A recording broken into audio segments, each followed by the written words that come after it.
Աշխարհում շատ զինատեսակներ կան, սակայն քչերն են, որ նման ազդեցություն են թողել ռազմական ռազմավարության վրա, ինչպես B2 Spirit ռմբակոծիչը։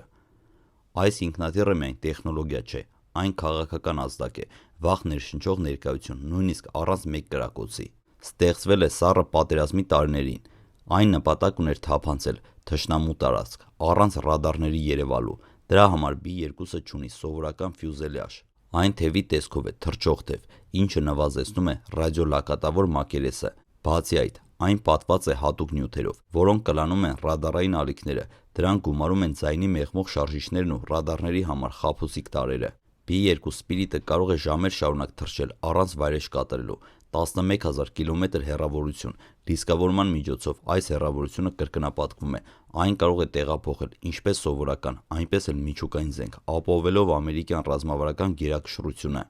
Չնայած այդ ամենին, B2-ը նաև ամենաթանկ ռմբակոծիչն է պատմության մեջ։ Միայն մեկ միավորը արժե մոտ $2 միլիարդ։ Սկզբում պլանավորվել էր արտադրել ավելի քան 100 միավոր, սակայն բարձր արժեքի պատճառով դրանց քանակը մնաց 21։ Հետագայում ԱՄՆ-ն որոշեց արդիականացնել B2-ը, երկարացնելով ծառայության ժամկետը մինչև 2030-ականները, բայց նաև սկսվել է նոր B21 Raider ինքնաթիռի ստեղծումը, որը պետք է փոխարինի Spirit-ին։ Մինչ այդ B2 Spirit-ը կմնա անտեսանելի ուժի խորհրդանիշ օդում գերիշխանության մարմնավորում։ Այն խորհրդանշում է մի բան. եթե այն երևում է երկնքում, նշանակում է արդեն ուշ է։